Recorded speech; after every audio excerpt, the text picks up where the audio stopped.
Hello. Today I'm sitting here with Harriet, who has been a longtime friend and partner of Burt. And I'd like to ask you about when did you meet Burt? About what year? That I met him would probably be about 1978 on Marmel Drive. Okay, and what do you remember him prior to that? I met him prior to that, but that's when we moved in next door to each other.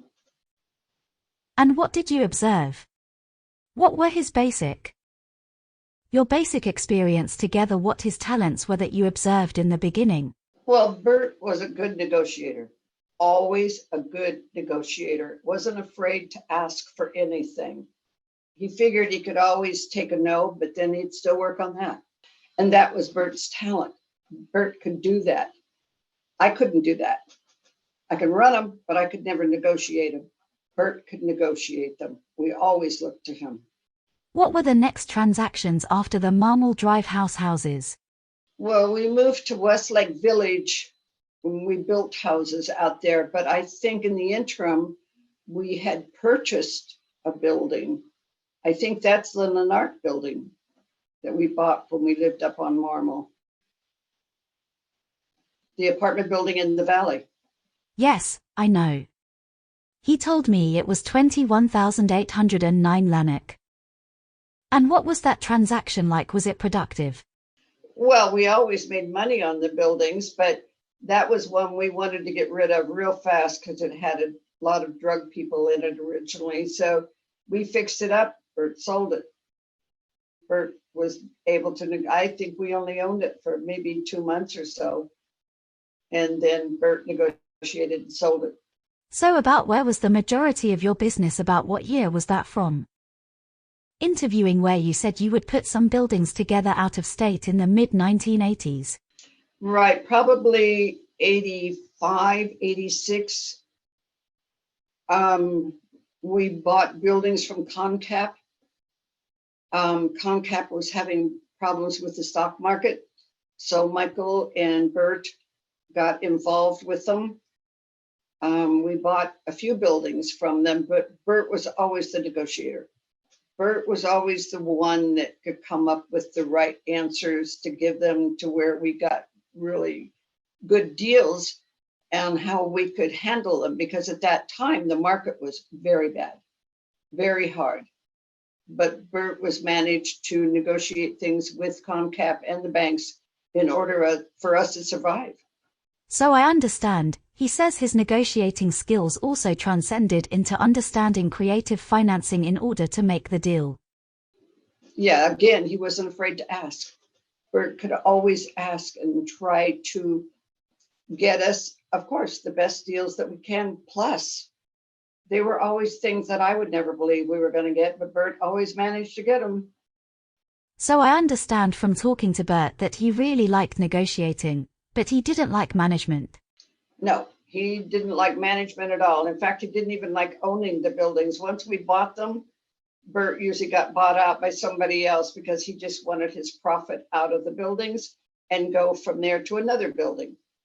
But I stayed in and managed the buildings, and Michael and I did everything from that point on. But Burt was the one that got us in there in the first place. And from talking to Burt, because he was a widower and his daughter was only 3 when her mother died, he was very reluctant to go to the buildings, which were in like 5 or 6 states.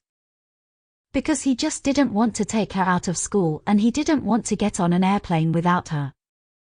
And so he elected to sell out his positions because his daughter was always number 1 to him. Do you remember that? Oh, of course. That was part of it. There was also the other part of it with money. But that was always a part of going to do anything with the buildings as you didn't want to leave. But so Michael and I always left. We're the ones that always went and worked with people there. But Burt did everything here, meaning California. So would you say he was fairly responsible, of course along with you and Mike, to create a very wealthy portfolio for you over the years? Oh, of course. Absolutely. In fact, at one point, I had wanted Burt I inherited a real estate office in the Valley, and I wanted Burt to use his license we would run the building, but he didn't want to get involved that much with having to take care of things. So it never came to pass, but it's something that we always could negotiate on anything. It didn't matter. It didn't have to be a building. It could be a real estate office. It could be other things too, because Burt could negotiate on anything. So basically his traits in negotiating creative financing, having enough to ask anybody for anything. So he really could sell baseball cards. Wouldn't matter. No, just so long as it used his brain to its capacity, which he had a capacity for doing it. So if you were not so wealthy and retired, you might want to do business with him again, not that you are in that position because you're retired. So how would you feel about that if he asked you? Oh, I would do business with Burt.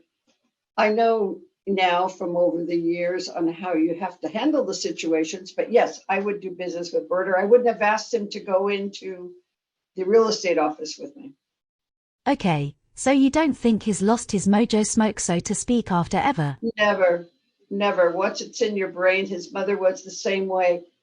We went to, I don't know if you remember this, but we went to a hotel down in Florida, the Breakwaters, is that what it is? And your mother had to give him the okay to go in. Bert's the same way. Burt is not afraid to say or do anything. So I guess he inherited a lot of talents from his mother and his father. He did. A lot of knowledge from both. Terrific. Okay. Well, thank you for this interview, Harriet, and we appreciate your time.